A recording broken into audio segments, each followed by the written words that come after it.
Hello teachers, നമസ്തേ. ഈ വീഡിയോയിൽ കുറച്ച് ക്വസ്റ്റ്യൻസ് ആണ് വായിക്കാൻ പോകുന്നത്. അപ്പോൾ അതിൻ്റെ ആൻസർ നിങ്ങൾ കമൻറ്റ് ചെയ്യാം. ओके. फर्स्ट क्वेश्चन, हिंदी की कौन सी कविता मार्क्सवादी विचारधारा से प्रभावित है? नेक्स्ट क्वेश्चन, साहित्य जीवन की आलोचना है, यह कथन किस पाश्चात्य विद्वान का है? नेक्स्ट क्वेश्चन, वस्तुनिष्ठ काव्यशास्त्र किसकी रचना है? नेक्स्ट क्वेश्चन, ऑन द सबलेम नामक पुस्तक का संबंध है. नेक्स्ट क्वेश्चन, पाश्चात्य काव्यशास्त्र किसकी रचना है? नेक्स्ट क्वेश्चन, इनमें से अरस्तु ने कौन से काव्य सिद्धांत दिए?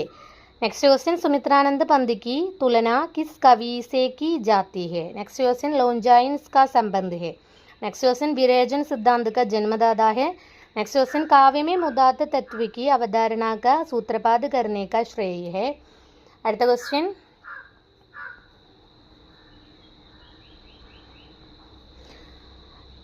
चरित्रवान व्यक्ति ही उदात्त रचनाएं दे सकता है, यह विचार है. नेक्स्ट क्वेश्चन, प्लेटो के किस कला की कसौटी है? नेक्स्ट क्वेश्चन, ग्रामीण भाषा में काव्य की गहन अनुभूतियों को व्यक्त करने की क्षमता नहीं होती, यह कथन किसका है? Next question, preface to lyrical ballads किस आलोचक की कृति है? नेक्स्ट क्वेश्चन, मिमेसिस का संबंध है.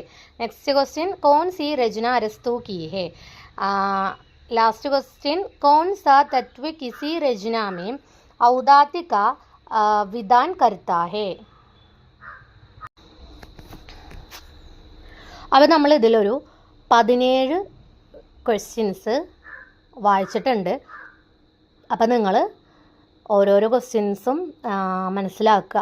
ഇതൊന്ന് ജസ്റ്റ് റെഫർ ചെയ്തിട്ട് അതിൻ്റെ ആൻസർ എന്ത് ചെയ്യുക, നിങ്ങൾ കമൻറ്റ് ബോക്സിൽ ടെക്സ്റ്റ് ചെയ്ത് ഇടുക.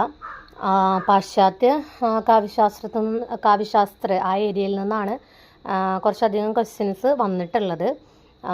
കുറച്ചധികം എന്നല്ല, ഏറെക്കുറെ ഫുൾ ക്വസ്റ്റ്യൻസ് അതിൽ നിന്ന് തന്നെയാണ് വന്നിട്ടുള്ളത്. അപ്പോൾ ആ ഒരു ഏരിയ നിങ്ങൾ കവർ ചെയ്തിട്ടുണ്ടെങ്കിൽ ഇതുപോലെയുള്ള ക്വസ്റ്റ്യൻസ് നിങ്ങൾക്ക് വന്നാലും അതുപോലെയുള്ളൊരു ക്വസ്റ്റ്യൻസ് നിങ്ങൾക്ക് കണ്ടാലും നിങ്ങൾക്ക് ഈസി ആയിട്ട് അറ്റൻഡ് ചെയ്യാൻ കഴിയും. അപ്പോൾ നിങ്ങൾ എല്ലാവരും ഈ വീഡിയോ കണ്ടതിന് ശേഷം ഇതിൻ്റെ ആൻസർ ഒന്ന് കമൻറ്റ് ചെയ്യുക കേട്ടോ. അപ്പോൾ അത് മറ്റുള്ളവർക്കും ഒരു അറിവാകും, നിങ്ങളുടെ അറിവ് കൂടുകയും ചെയ്യും. അപ്പോൾ ഈ ഒരു ക്വസ്റ്റ്യൻസൊക്കെ ഒന്ന് എല്ലാവരും ഒന്ന് നന്നായിട്ട് മനസ്സിലാക്കി വയ്ക്കുക. പാശ്ചാത്യ കാവ്യശാസ്ത്ര ആ ഒരു ഏരിയയിൽ നിന്ന് വരുന്ന ഒരു ക്വസ്റ്റ്യൻസാണ്.